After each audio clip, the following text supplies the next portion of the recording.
Hello, and welcome to Steve's Mixtapes.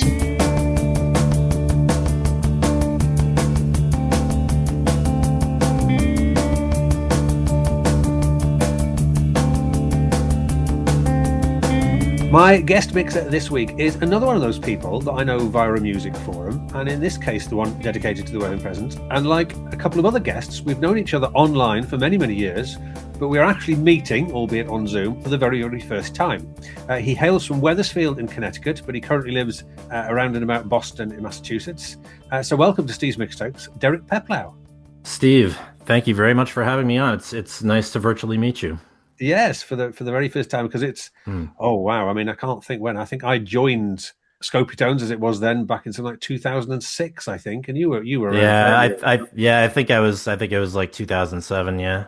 So it's certainly been the best part of 20 years. We've had the odd conversation these days, occasionally on Facebook, of course. Correct. But yeah, no, it's really, really good. And I say Boston. You know, you mentioned earlier in our sort of a pre-interview chat that you don't actually live in Boston itself. Yeah, I live in a town called Bedford, which is in between Lexington and Concord, which you may have heard of those two towns. Heard of both of those. I know a lot about. What's Lexington for? I'm feeling that's famous for something. Yeah, well, Concord is where Lexington is where the shot heard round the world, so to speak, was fired. So on their town green, there were some colonials who lined up in defiance of the crown, and there was an exchange of gunfire, and a couple of colonials were killed. I'm not sure if there were any redcoats, but so that's sort of where things all kicked off, and then. Concord is part of that. Part of that whole thing. You usually say Lexington and Concord when talking about the very beginning of the Revolutionary War. Wow. Okay. Yeah. When you lot got all uppity over there, you'll come back one. Yeah. So that will make me a treasonous colonial, I guess. And interestingly enough, I had Jen Ferguson on. I spoke to her last week, but I think her show is going to come out about 4 shows before you. Jen, I know via somebody I knew at university who went over to live there with her, and she lives in Somerville, which is not too far from you, I think. That's correct. I've actually lived in Somerville for a couple of years. When a few years after I got out of college. So that's right on the border. It basically is cotangent with Cambridge, which you've probably heard of. Yeah. Yeah. And she said, because is that MIT? MIT's in Cambridge. Yeah. It takes up a good portion of Cambridge along Memorial Drive, which runs right along the Charles River. But it's a couple of train stops. Okay. And Jen said that people from your neck of the woods are a little bit abrupt, and she said they make New Yorkers seem friendly. Would you agree with that? Geez, I don't know. I mean, people in Boston definitely have a reputation for being salty. I'll say that, and very aggressive drivers. There's a running joke about how if you're from Massachusetts, the last time you smiled was probably when you prevented someone from getting off on their exit on the interstate.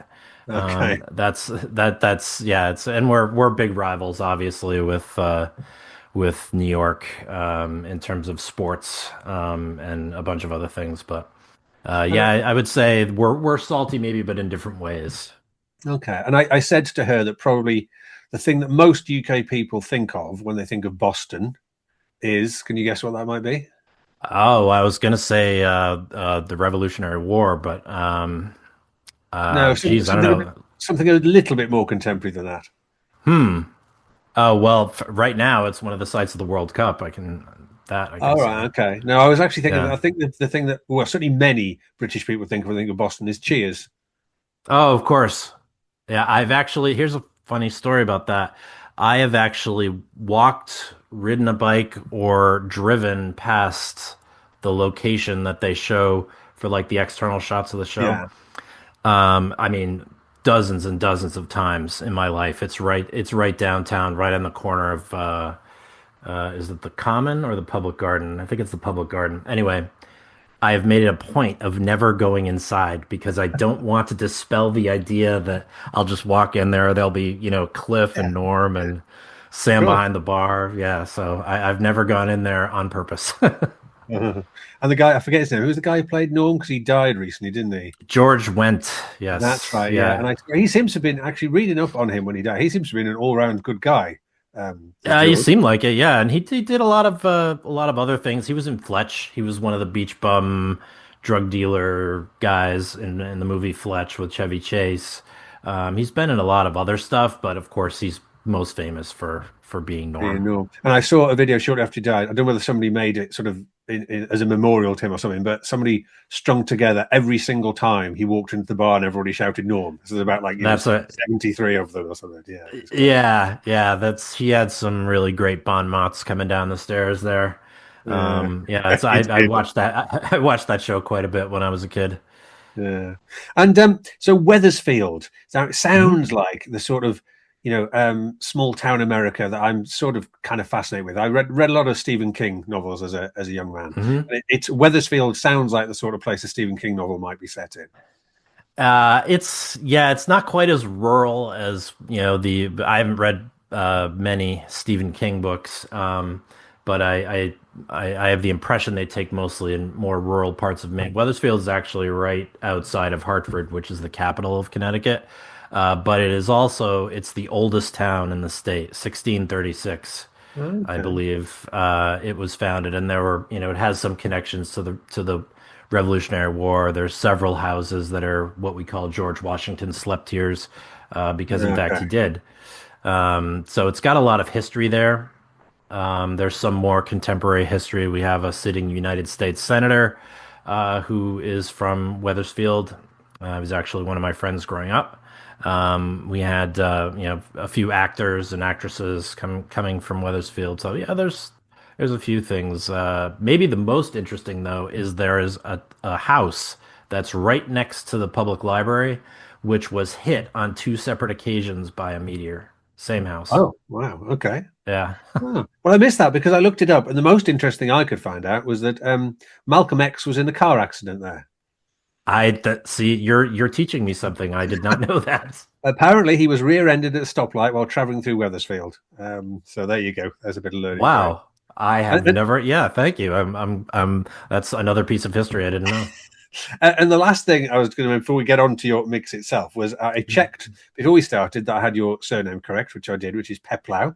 And I thought it's quite an Correct. unusual name, so I look it up.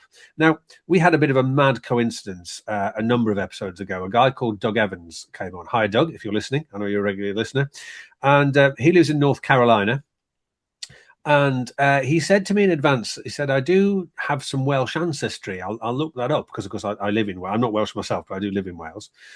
And anyway, to cut a long story short, his great great grandfather had emigrated to America and had grown up in the same small Welsh village that my wife was brought up in, which, Oh. considering he lives in North Carolina, is a bit of a random coincidence. Now, Oh this one yes, isn't, I think I heard that episode. Yeah. yeah, yeah. So this isn't quite as good, but I looked Peplau up the name, and it's Hmm. from the town or the manor of Peplow, Peplow, Hmm. which was the family seat of the Lords of the Manor of Peplow, which is in Shropshire and is 32 miles away from me. Really Yeah. So interesting. you're, I did not actually know that we had any sort of English connections to that name yeah. Yeah. So not or only English Welsh or connection, but whatever. someone who's literally less than an hour's drive from me. So Wow. there Wow. you go. That's There you go. cool. Okay, on to the music then. So, as I Yeah. usually ask people, what was your process? How did you go about doing it? Did you? I know you've made one late edition, which we'll talk about shortly. But did you do it quickly? Is it something you agonized over? What was the process? Yeah, I told myself I was gonna just, let's just do this, get it out there, but I ended up sort of agonizing over it a little bit. Huh. Actually had a couple of songs. In fact, Vinny Peculiar's first song was one of the ones that was actually my first draft was Birth School Oh, the Worked Out. Godfather's one. Yeah, Yeah. I love that tune. That second guitar solo is just it's so cutthroat. It's great. I love it.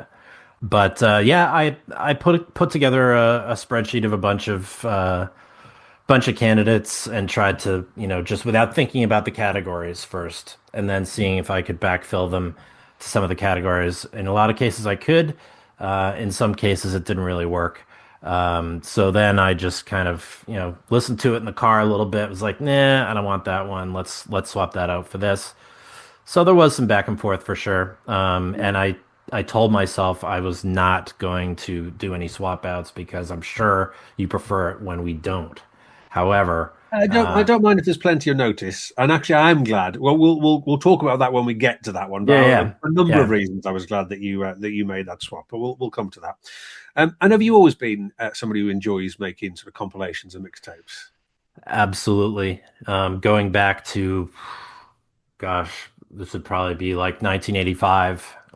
So I would have been about 12, 13 years old is when I started, and my parents got a double cassette deck, and it was all over. Like I just, I recorded whatever I could off the radio, whatever tapes were on hand. Although with my dad, he's a big Eagles fan, so there's only so much of one artist that you can put on a mixtape. But then I started buying CDs with my own money, and then it, just sort of took off from there. And then once tapes became out of vogue, and it was there was sort of a gap there, but then CD burners became were readily available. So then I started doing it that way, and now with playlists on streaming, which I find sort of the most antiseptic and Yeah, it's you not know, quite the it, same. no, there's not the same because you knew if somebody gave you a mixtape, especially if it was a good like Maxell XL2S, like something like that, you'd like, okay, this is serious. I better really Mm, listen to this, and some real care went into it. Whereas now, you could just be getting a playlist from an algorithm. There yeah. could be little or no work involved. So Mhm. yeah, I love doing it. I do. Now, your hit the ground running artist is one of those ideal compilation bands, I would say. And I've put the tracks by this artist on many a mixtape over the years. Probably only Half Man Half Biscuit have I used more often. Uh, Um, and I think I know why. yeah, yeah. Well, I mean, they're great to kick things off, aren't they? So a bit of They sci-fi are. surf rock from a Manor Astro Man. Why particularly the one that you've chosen? Um, I just think it's because as you know they like to take samples from movies, Mm, television, other types of things. And it just because it was music related, it wasn't just like some sort of sci-fi UFOs type thing. It really and it and I won't spoil it for people listening, but it really is just it's the perfect song to begin a mixtape or a playlist. And it's just a great song, period. There is one thing I neglected to tell you. I am going to use your music to make you Earthlings a little more flexible in your dealings with my distant planet. And you, my musical friends, will make it possible. Roll the tape.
were no match for our music. Evil Plans of Planet Spectra by Man or Astro Man from the 1996 album Experiment Zero. I really like artists, particularly instrumental artists, that drop bits of spoken word in samples of films and stuff.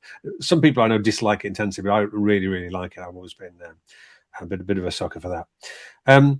Actually, I tell you what occurred to me the other day as well, because one of my favorite examples of that is the song Punk Rock by Mogwai, which features a famous interview with Iggy Pop talking about things. And that's just reminded me that sat on my Spotify list of playlists is a playlist called Mogwai for Derek, which I must have made you years and years ago. I don't know if you ever remember. That is correct. Yeah.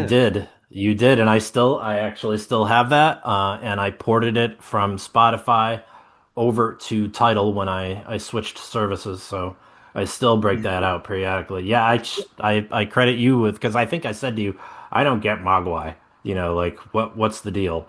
And so you're like, okay, I'll put this together, and I think you'll probably get it. And I did. I mean, that is one of the joys of compilation making, isn't it? Because it can be quite an evangelical thing as well. Yeah. 100%.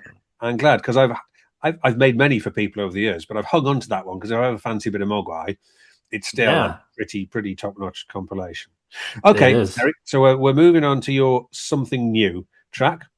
I'm going to ask you the typical question in a moment, but I did notice that of the 9 songs that aren't the Something New category, 8 of your 9 are over 20 years old, and their average age is 33. So, wow, are you a bit of a nostalgist? I am a bit of a nostalgist, but I am also very very into trying to keep abreast of new music, new releases, new bands I haven't heard of.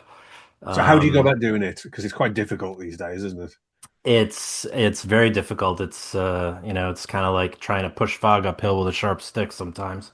There's just so much that comes out every day, as you know. I think you've said on your program is 100,000 per day, per week. On Spotify, it's 100,000 a day, I believe. Yeah. Wow. So basically, how I do it is I've tried various different ways. I for a while I was reading music blogs. That was probably like 15 years ago. I never really did the algorithm thing, and I've settled on kind of going back to my roots. And this is something that I don't think is really a thing in the UK, is college radio. I basically have the new music, by and large, curated by a couple different radio shows that I listen to on a regular basis. And they store them online for up to 2 weeks, after which point they have to be removed for legal reasons. So I don't have to listen when the broadcast happens. But I'll just put it on as I'm doing stuff, and then if a song comes on I like, I just tap Shazam and to essentially store it. Which doesn't always work, because the really new stuff is maybe not necessarily hasn't been loaded up to whatever services parse that for search. Yeah, I mean, I think radio in this country is. I mean, I know all these stations abroad you can listen to online anyway, but I think UK radio is pretty dire. Occasionally, I have to drive my wife's car, and it doesn't like connecting to my phone very much. So occasionally, as I actually had to do today, I have to rely on what's on the radio, and I scan through the radio stations in this country, and it's all dire. It really, really is. I struggle to find anything to listen to. So quite jealous of your college radio. Yeah. Anyway. Well, actually, the one we were talking about, MIT. That's the station I listen to. MIT WMBR. Anybody can stream it. The show I listen to is called Breakfast of Champions. Wow. And my favorite Kurt Vonnegut book. Yeah, there you go. So the shows on, especially the Tuesday guy and the Friday guy, Ted and John. Okay. Now, the Altitude, I wasn't familiar with this artist, but I liked the song immediately. And then when I looked at their Bandcamp page, their description, well, I'll read you what it says. So it's a German band, and it says, with driving rhythms, repetitive riffs, and spherical soundscapes, they create a hypnotic sound that blurs the boundaries between krautrock, psychedelic, and noise rock. Well, I mean, he's selling that to me big time already. So the band are called, if I'm saying this correctly, Combniat Robotron. That sounds about right. That sounds Russian to me, though. It does sound Russian, the Kombniat bit, but it's BYN Yeah. in the middle of it, so I don't know. But anyway, so I mean, the Kombniat Robotron is a top-notch name, I would say. And the song Hmm. you've gone for is called Staub, which I understand means dust. That's correct. That's in German, yeah. Yeah. So how did you come across? How did you come across this lot? It's exactly like we just talked about. One of the two DJs that I listen to the most. They, probably 65% or more of the show is brand new. Like when I selected this, it was the lead single for the album. The album hadn't even come out. It may not even be out yet. So that's how new this stuff is. So I really didn't know anything about them. I just knew that the track kind of grabbed me, and hopefully listeners will enjoy it. Well, Gavin Morgan, who appeared way back in I think show 3 or something, who you will know as Disco Stew, Yep. this will be right up his street. So if you're listening, Gav, I turn the volume up for this one. This is Combinaat Robotron and Staub.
From the 2025 album, well, it's AANK in capital letters, whether you say that Ankh or something no idea. like that, yeah. That was Combinator Robotron with Staub, the something new choice of my guest this week, Derek Peplau. Now, onto something borrowed. This is an interesting one, because obviously I knew the song and I knew the artist.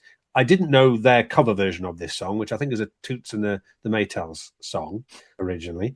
In fact, I didn't really know this album at all. So this is The Specials.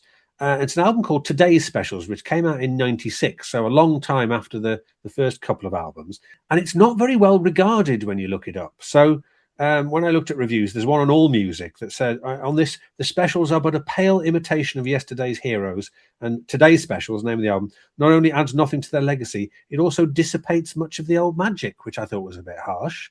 I mean, I haven't listened to the rest of it, but I liked this cover. I mean, it's a decent, energetic cover, I would say. So why particularly this one? Well, first I'll say that the British journalists, music journalists, have they seem to feel like they have a license to be really mean sometimes, and I think this is one of those times.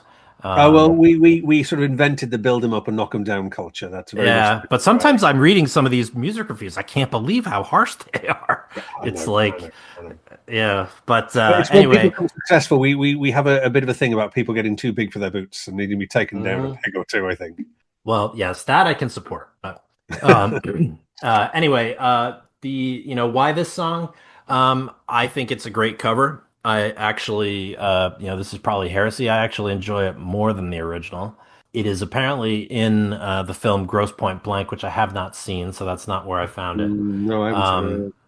And I kind of, to be honest, I sort of wanted to shoehorn some ska in there, or ska adjacent music at least, because I enjoy a bit of ska. Being in Boston when I first moved here after college, it was kind of a hotbed of ska activity. The third wave, I guess we'll call it. So bands like Bim Scala Bim, the Alstonians, and I've been to many of those shows, and so I figured, well, I should at least represent ska in some way on this. And I could have picked any number of wedding present covers, but the challenge I gave myself was not to use any wedding present music in this, which wasn't easy, but I managed to do it. So, but have you heard the new wedding present EP? I have not, and I'm debating about whether or not I will stream it, or whether I will wait until I get the vinyl. I may not be able to wait that long. So, have you listened to it? I have, yes. And the consensus, as have several people on the forum, the consensus is the strongest and most consistent release for some time. Actually. So intriguing. yeah, I'm glad to hear that. Well, I as listeners will know, I make a lot of sort of 3-hour-ish playlists when I have to drive down to South Wales as part of my work, and I made one to travel down to the bottom end of Paris, a place called Ostragunlice, early this week, and I put the wedding present EP at the top, and I ended up not listening to the rest of the playlist because I just kept that on a loop for the journey down. I really, really enjoyed it. So high praise indeed. I'll be interested to see what you think when you hear it. So anyway, so let's hear a bit of The Specials.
a hole, you know the good time of the roll. But the pressure and go drop it and go lick in your soul. Well, if you can't hear, then you know you won't go feel. Pressure drop it and go lick, you want to turn like a wheel.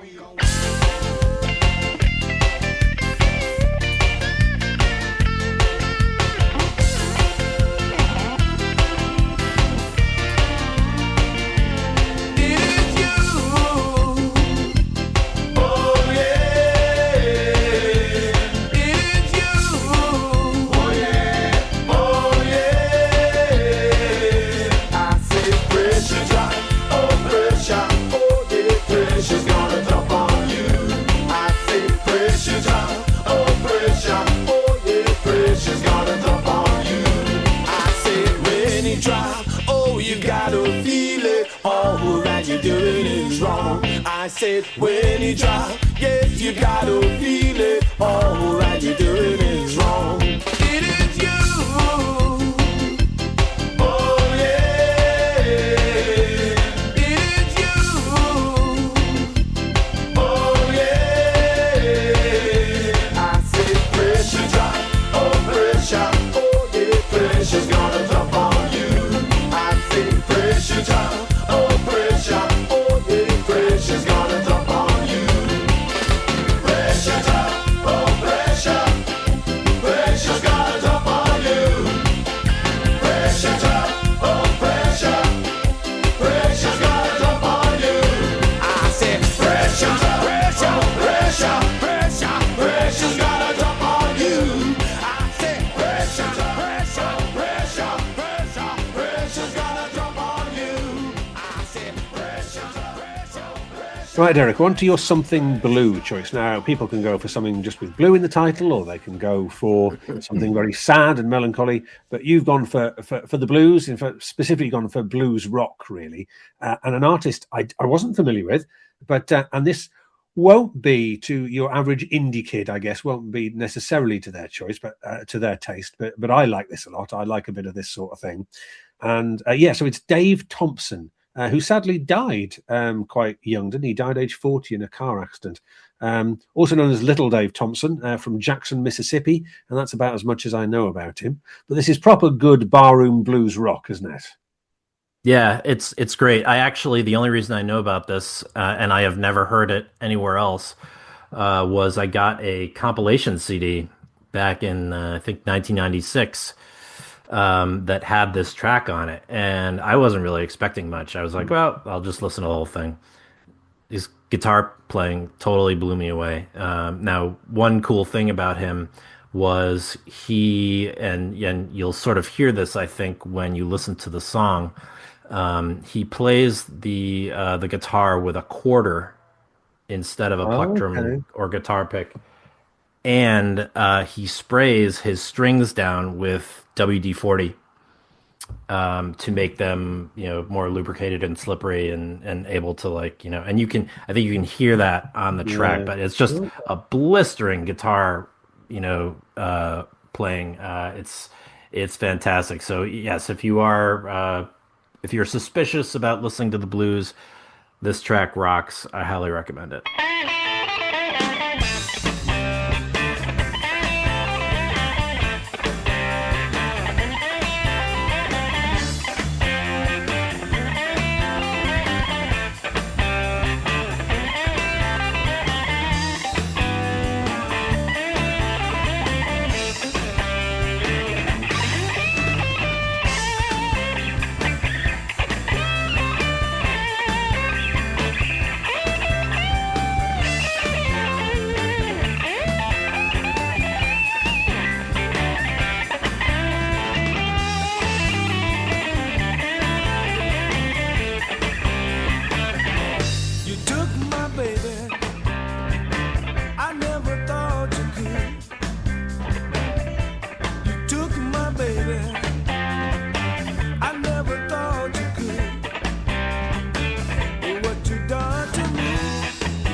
Dave Thompson there with You Took My Baby from the 1995 album Little Dave and Big Love.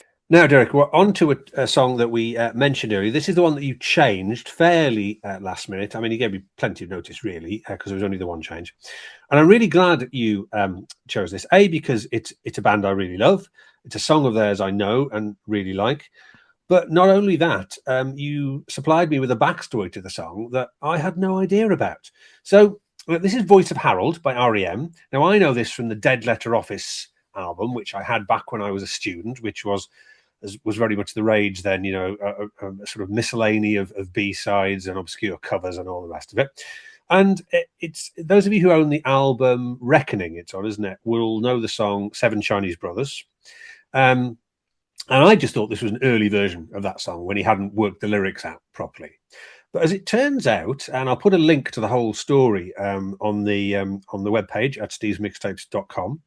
So basically, they were recording it, and Michael Stipe decided he picked up a gospel album called The Joy of Knowing Jesus by the Revelaires, and basically improvised the lyric by reading out the sleeve notes on the back, which I had no idea. And you didn't know this either until quite recently. No, I didn't. It's actually, I think it's a variation of that. He was struggling with putting down like the vocals that we know from Seven Chinese Brothers, and they had, I don't know who built it, but somebody improvised this little lounge slash green room in the stairwell of the studio. And he was down there basically sulking. And the producer went upstairs into the attic of the studio with all these like records that had been left there to rot and just grabbed one and then threw it down to him in the stairwell. He looked over the thing and then came in and he sort of rearranged a couple of things, but like the way he sings it with the emphasis that he does and the conviction, all he's doing is basically reading liner notes off the back of this record. The impressive thing about it as well is, because there's on the link that I'll put there is actually a picture of the liner notes, and you read it and you think, God, that is the lyrics. But he sort of chopped them up a little bit to make them fit the rhythm of the song. But that's right, off the cuff, which I think is quite remarkable, really. Yeah, it's fantastic. And then I guess like this basically snapped him out of the funk that he was in, and he went, and then they went to record Seven Chinese Brothers with, the real lyrics, and he did it in one take. So but this was like, before the internet, you didn't know anything about that band. You didn't even know anything about the band. Like they were so mysterious. There was no pictures of them on the album covers except for fables, but they're really, the faces are obscured. The lyrics are extremely cryptic, but sung with such conviction that you're like, well, there must be something to it. They're cryptic if you can even make them out at that stage of the band's career. Yeah. I mean, I bought Murmur in Music-Hall in Durham, my local record shop, simply because I'd read, and it was I think probably they were up to about Fables of the Reconstruction, maybe even Life Switch Pageant. So it had been out a while, but I'd read reviews in the NME that was raved about them. I'd never actually heard. I mean, it's crazy to think that now, isn't it? I'd never heard a song by them. And I saw it in my local record shop, and the cover was very mysterious. The song titles were kind of very enigmatic. And I just, as you did in those days, took a punt on it, spent my pocket money on, and was blown away. And then bought all of them, even managed to track down a copy of Chronic Town, which I used to have, one of the many vinyl records that I sold that I probably didn't get anywhere near the money that I should have got for it. And I mean, there are bits post Life Switch Pageant that I do like. There's some great songs post that period. I mean, Imitation of Life, Leaving New York, even though that album is pretty grim, that Leaving New York is a great song. But that run from Chronic Town up to Life Switch Pageant, not many bands can challenge that, I wouldn't have said. No, they really can't. And I gotta be honest, Steve, when Shiny Happy People came out, I'm not sure I've ever felt so betrayed by a band. And I really haven't given them the time of day since then. Like, plus, by that point I was, getting into, starting college, and there was so much else to discover. And there was just sort of like, I'll still listen to the old REM stuff, whenever the mood strikes me. But I really haven't gotten into them, once they moved to Warner. Yeah. But Well, I'm the sure other there's some thing great stuff. But the other thing I remember is that, as I mentioned on previous ones, when I was in the sixth form, so I don't know what that equates to, but 17, 18, the last couple of years of school before you go away to university, I was listening to stuff like REM and lots of, the Smiths and The Fall and things like that. But most of my contemporaries in the sixth form listened to chart pop, or they listened to really old stuff like Fleetwood Mac's Rumours was a big party record when I was a sixth form, believe it or not, in the late 80s. And then I went to university and I met two American guys early on who were both there in a year's placement. And the fact that they knew REM well, because I never met anybody who'd heard of REM before. That was really exciting. But they hadn't heard Document, which had literally come out last week. And I remember them sitting in my college room and me playing them It's the End of the World as We Know It. And they've been completely blown away, particularly by the bit where it drops out and they sang Leonard Bernstein, and then rolling around the floor in laughter. And it's a very, really fond memory of how it started my university. I mean, these two random guys, Mike something and Jasper something. Jasper Bear, I think he was called. And I think he might be called Mike Whitmore. So in the very minuscule chance they are listening, hello to you both. If a guest from North Carolina can come from the same village as my wife, then yeah, why not? Anything's possible. Right, let's hear it. Great song. Also, if you haven't heard the original Seven Chinese Brothers, get yourself a copy of Reckoning, because like all the stuff on it, it's excellent. This is REM with the voice of Harold.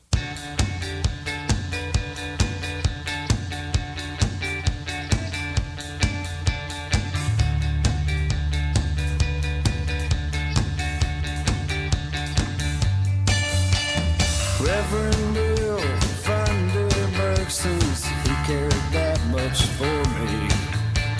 Charles Surratt introduces his own composition. On Calvary for me, the joy of knowing Jesus is a song of pure delight featuring John Barbie. The pure tenor quality of the voice of Harold Montgomery gives a special interpretation to the grand.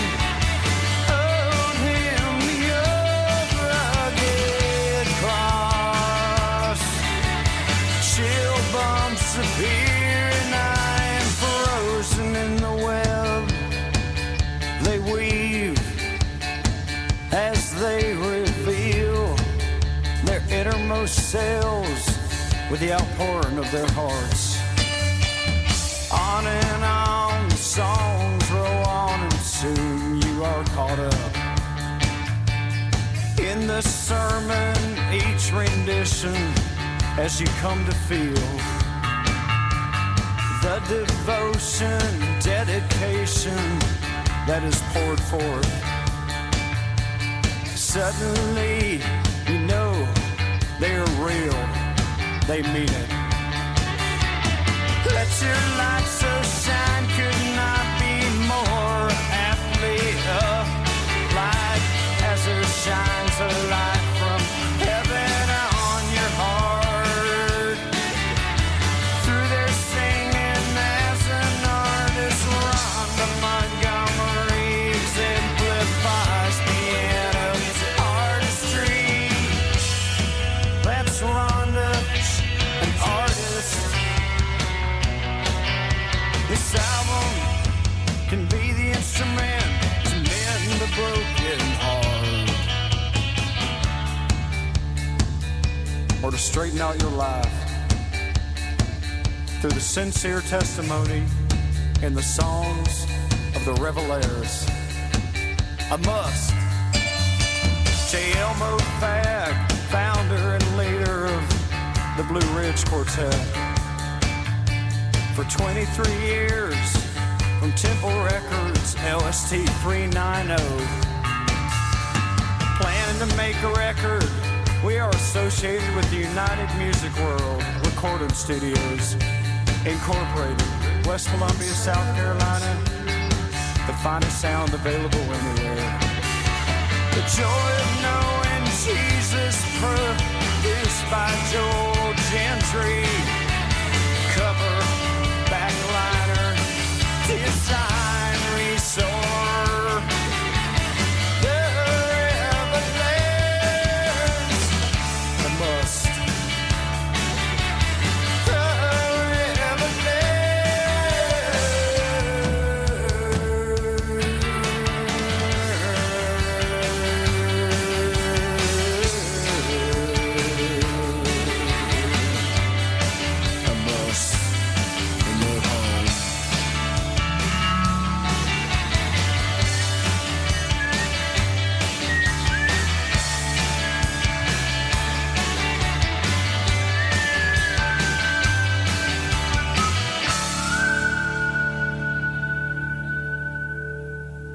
Now, Derek, we get to around the world, and the question I always ask is, to what extent do you listen to a lot of music that isn't sort of US, UK based?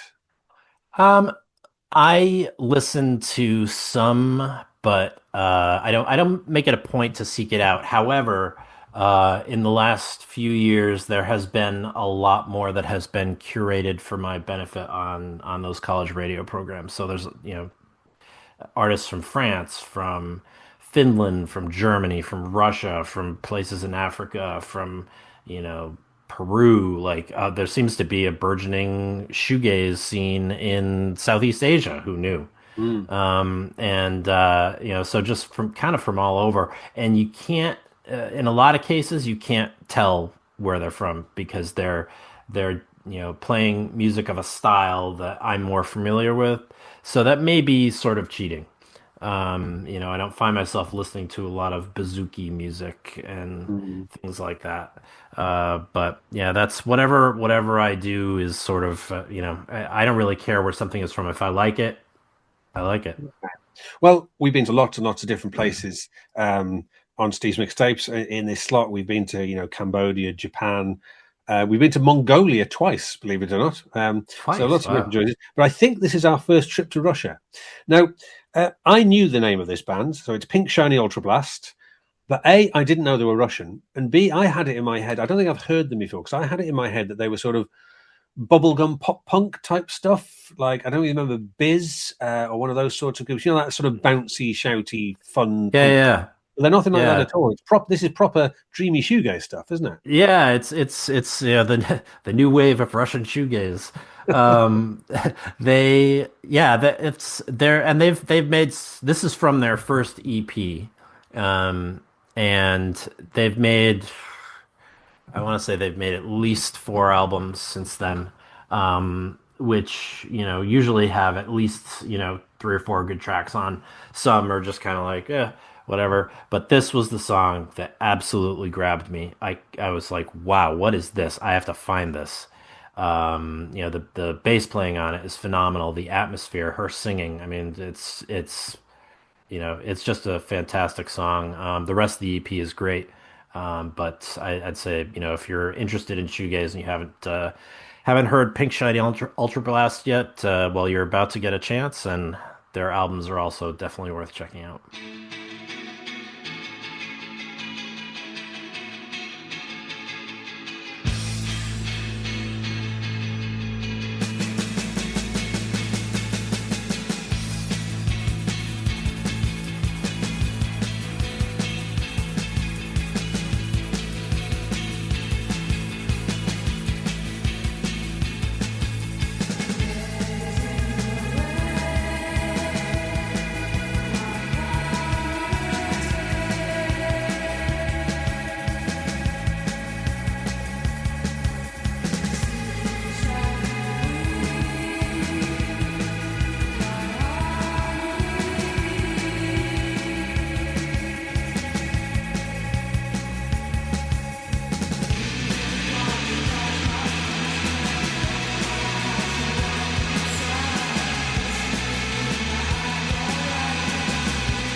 That was Honeybee by Pink Shiny Ultra Blast from 2016's Happy Songs for Happy Zombies. And I mentioned Gavin Morgan before, aka Disco Stu. I imagine he'll like that one as well.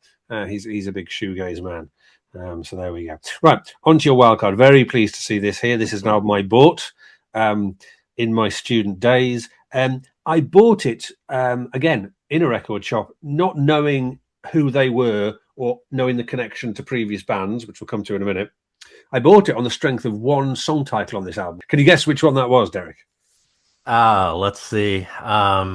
It is linked to a previous... Was it about... Yeah. Was it about a song for the something singer of lead singer of REM or something like that? There's a song on it called For the Singer of REM. And I thought, that's interesting. I liked the way the band's name was written with a lowercase first letter, everything else in capitals. It was intriguing.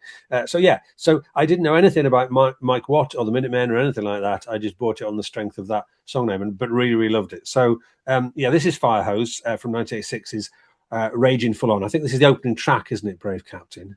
Yeah, it's a great album starter. This is a band... I actually got to know Firehose before I'd even heard the Minutemen. Now, if I was hearing this today for the first time, of course, there would be a natural progression because I'd read the bio and then I'd, look it up on Spotify or whatever. But this, in the case of this band, I actually heard Flying the Flannel first. The Leonard Cohen cover, I believe it is, Walking the Cow. But that was paired with Down with the Bass, which of course, grabs you right away. But just a fun band. They're super talented musically.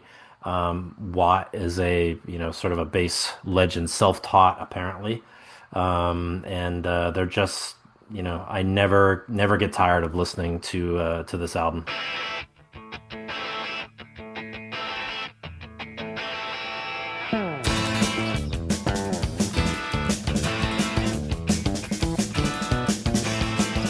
Captain, there are doubts regarding your ability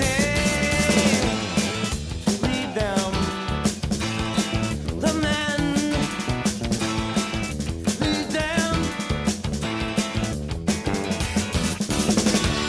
There are doubts in your ability. There's too many blinds in your analogy.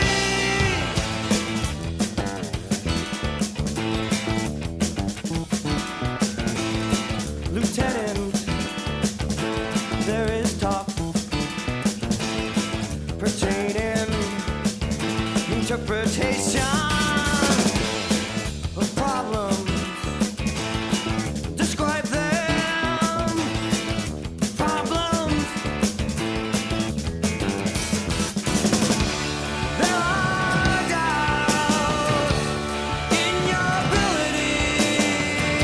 There's too many blinds in your analogy.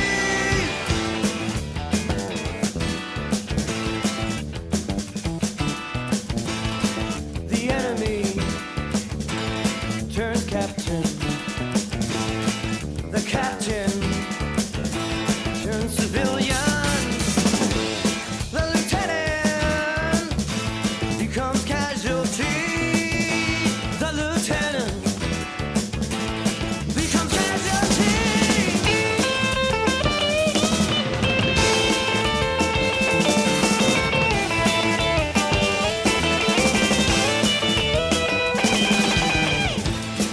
The enemy turns captain. The captain turns civilian. The lieutenant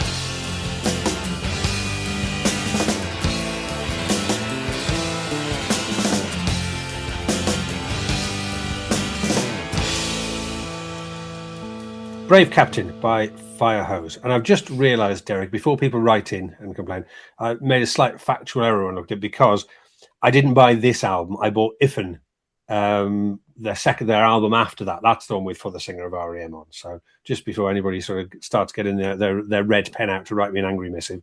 But that's how I first came across Firehose anyway. Right, so we are moving to the UK, actually, for your Take It Down track. And I was sort of vaguely familiar with this name. I don't think I've ever heard anything by Bent before. So they're an electronica duo from Nottingham, well known for their sampling. This one samples Billie Joe Spears, I believe, 2 songs of hers. So how did you come across Bent and why choose them?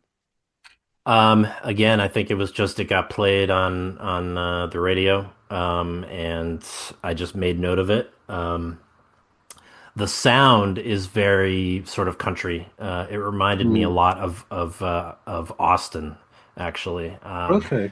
Which is but I also like that it's very like you wouldn't play this, or at least I wouldn't play it on like a bright sunny day. Like to me, this is a mood song for at night, and they do a great job of creating an atmosphere, which is something that I find myself, I always appreciate that. So yeah, it's melancholy, but it's beautiful. It's got some very quiet moments. And it's just it's a killer track to just to play at nighttime, and you could be because you're sad, could be just because you want to relax. So it's a multi-purpose track, at least for me.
That was Bent with So Long Without You, which contains some bits of Hurt and But I Do by Billy Joe Spears, and that's from an album called The Everlasting Blink, which came out in 2003. So you put your something old towards the end of the mix. Did you, I mean, I would say about 80-90% of guests have just stuck with the order of the categories as they are on the website. You've chosen to mix it up, as a few other people do. So why place this one in the sort of penultimate slot? I mean, I think I was trying to be mindful of staying true to the mixtape aspect of this, which as you well know, 50% of the art of the mixtape is song ordering, which is why some of my favorite compilations work so well. Like, I'm not sure if you shuffled the tracks on Hatful of Hollow, would that record work as well as it does? I mean, that's a masterclass in track ordering right there. Although, interestingly, I did eventually own that album on vinyl, but I first had it because a friend, a girl called Jessica, who has cropped up actually on a few episodes, an important person from my past, she taped it for me, but she taped it the wrong way around. So my C90 had side 2 the first time, and it was only about 4 or 5 years later when I saw it in a record shop and bought it, I realised actually the other way around. But it certainly works side 2 first. I've never heard of that happening to somebody. That's fascinating. Yeah. So do you prefer the backwards version because that's what you became accustomed to? Well, yeah, I think so. And it's the case, isn't it? When I find it particularly, if you hear a live version of a song first and fall in love with the live version, sometimes the studio version can sound a bit sterile. I'll give you a good example. I don't know where you stand on Bruce Springsteen, but the first time I ever heard Racing in the Street was on that big live box set he released. And the studio version never sounds quite right to me. So it's that sort of thing, I guess. I'm just used to it that way around. Yeah, I definitely have been hit by that bias sometimes, where you just you hear the live album first, and then the stuff that you hear studio is just like feels very almost wooden sometimes. Yeah, sterile in a way. Yeah. So this is, I mean, everybody will know this song. It's a famous song. I enjoyed this a great deal, actually. It's not the sort of thing I listen to a lot, but I did enjoy it. Interesting backstory from it. So the actual song comes from a vocal warm up that they used to do. They used to sing do in various different keys to warm their voices up, and it just morphed into Duke of Earl. So yeah, and then the guy changed his name, didn't he, to like be the Duke of Earl from Gene Chandler or whatever it was. I think he might have done that legally. Everyone will know the song Duke of Earl, or I imagine they will do. So what is it about this that particularly ticks a box for you? My mom's side of the family is very musical. My grandparents were in a jazz band. My grandfather played guitar. My grandmother played piano. And my mother and her 2 sisters were all, very good singers. But my dad and I we're not really musically inclined, except when it comes to music appreciation. Right. So one thing you may have picked up along the way about me is I am a huge fan of the Boston Red Sox. And when I was growing up, one of their minor league, franchises where players go to develop and they sort of work their way up, was located not that far from where we lived, in New Britain, Connecticut. And my dad would take me to see New Britain Red Sox games because it was much closer, much less expensive than going to see the real deal at Fenway, which was, 3 hours away, 2 hours away, whatever. And on the way there, we would listen to either the oldies station, or he had these compilation cassettes that he would put in the tape deck. And it was all these like 50s, early 60s, kind of like doo-wop stuff like this. And we used to love the ones where they would do these affected bass notes of singing, like, this one, or Alley-Oop, or, a favorite was Blue Moon by the Marcells, which may have presaged my becoming a City fan. I don't know. Either that or just Andy's very persuasive. But so we would listen to that stuff. If one of these songs came on, we'd be like, Duke of Earl, and just like overdoing it and just laughing about it. And then on the way home, we'd listen to the broadcast of the real Red Sox game. So this was sort of like my first introduction to pop music in any form, was going back, 20, 25 years before I was even born, listening to this stuff. So this could be any number of songs, but I happened to pick this one just because, I don't know, it was top of mind and it's always been a favorite. And, and reminds me of my dad.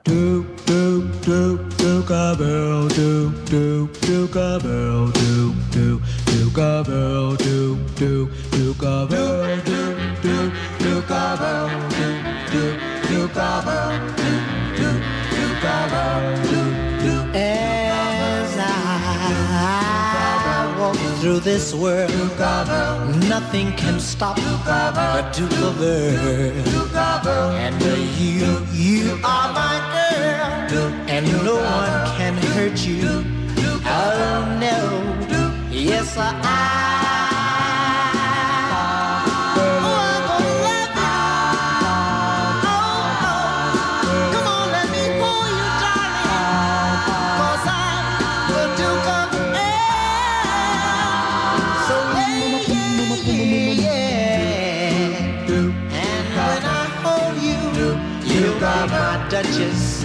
Duchess of Earl. We'll walk through my dukedom and the paradise we will share. Yes, I'm gonna love you. Oh, nothing can stop me now, 'cause I'm the Duke of Earl. So yeah.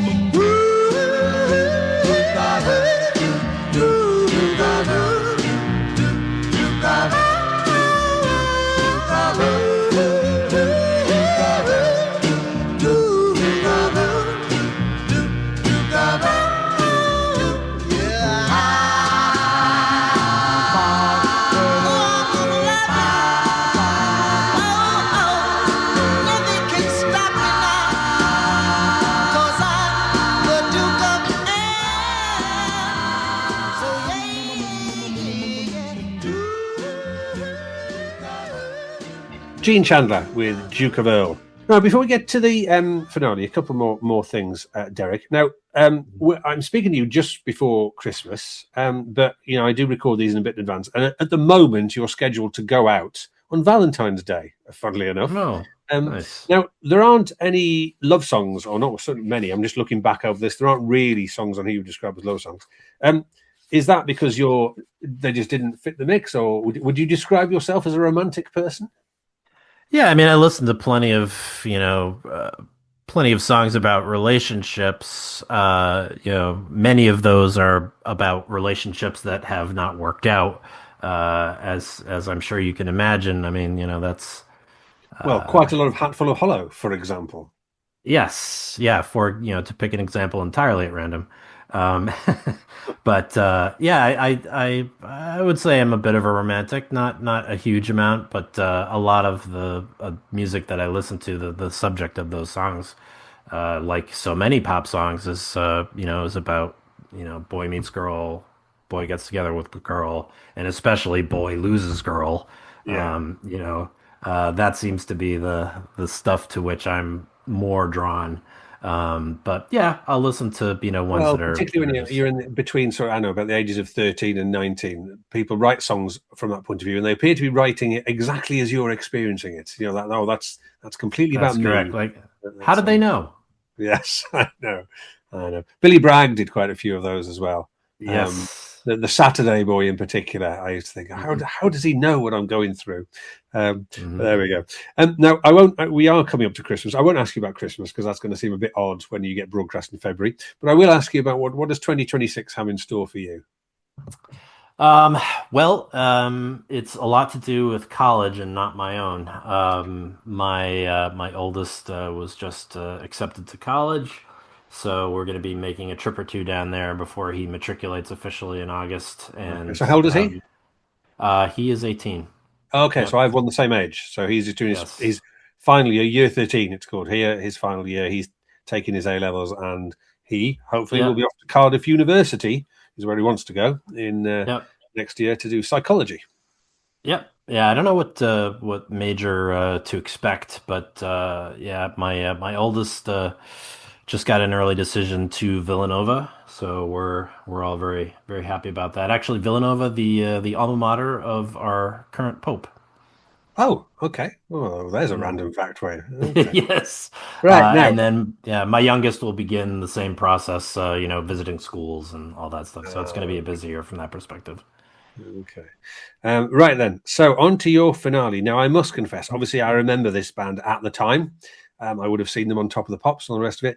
The only two songs that I could bring to mind were In a Big Country, which will give you a bit of a clue as to who it is, and Fields of Fire is the other one. Songs in my mind I struggle to separate, actually, because they do have a very distinctive sound, don't they? But I must confess, I don't really know Big Country's back catalogue much better than that. So you've gone for a song called Tall Ships Go, which I hadn't heard before. I did enjoy it. I mean, it sounded, kind of like I expected it to. So are you a big fan of Big Country? I was not initially. I was like you, as I suspect are many Americans, where if I, asked any number of my friends or just the average person on the street, what do you think of when you think of Big Country? The first words that would probably escape their lips are one hit wonder, followed shortly, if anything, followed shortly by Scottish dudes bombing around the Highlands on quad bikes, because that's what the video largely contained. And I didn't really think much about them because the actual their eponymous hit is not their best song, not even close. No. But then I happened to have a roommate in college who grew up in Lanark, Scotland. Okay, and was kind of like, you might want to give these guys a go. So I thought you were going to do the accent there for a minute there. I was looking forward to that. Oh, I could. I could, but it's not that, his wife is the one from the Outer Hebrides, and I think the accent gets stronger as you go further north.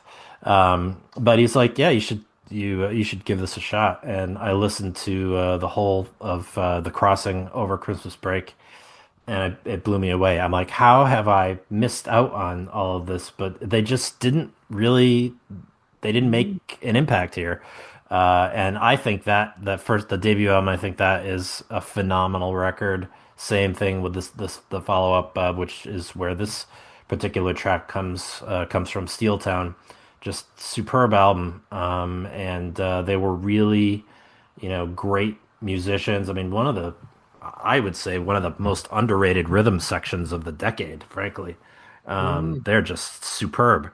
And I don't think I have been hit as hard as I was, by Stuart Adamson's death. I don't think too many celebrity deaths had impacted me the way his did. Like I can, like to the point you can remember where you were. And it was just like, yeah, I can only think of one. Gut punch. I can only think of one, which was I was in the Scarborough branch of Tesco packing the shopping when I got a text from my ex-wife to tell me that John Peel had died. I vividly remember that moment.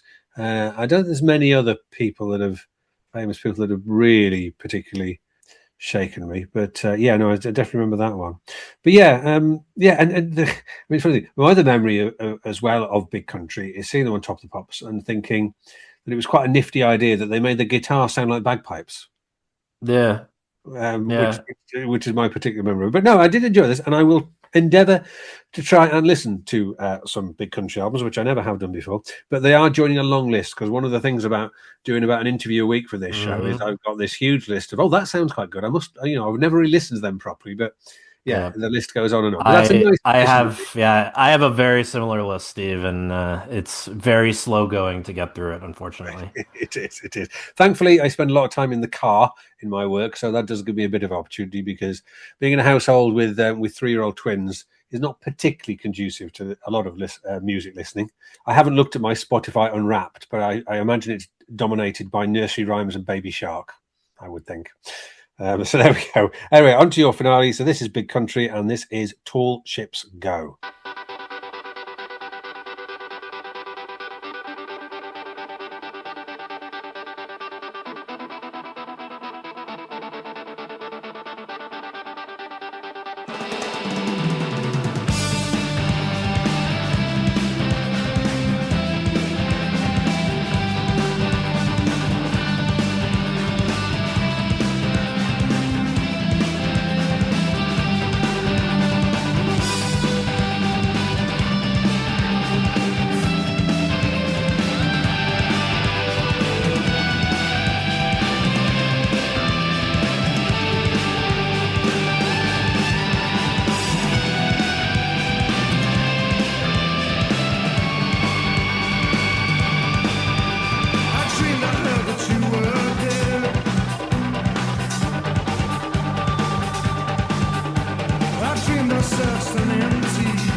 Released in 1984, the album was Steel Town, and that was Big Country with Tall Ships Go. So that brings us to the end, Derek, of your mix. I hope you enjoyed compiling it, and I hope you enjoyed explaining it. Yeah, it was great fun, and also great to finally get to talk to you face to face, at least if not in person, but somebody that I've interacted with over. Yeah, has it really been like 20 years? Yeah, just pretty about. much. Yeah, Just yeah. about, but Sobering thoughts. yeah. But yeah, no, it's really, really nice to finally meet, and I enjoyed the list a lot. Enjoyed talking a lot, and well, let's not leave it another 20 years. All right, sounds good. Thanks for having me on.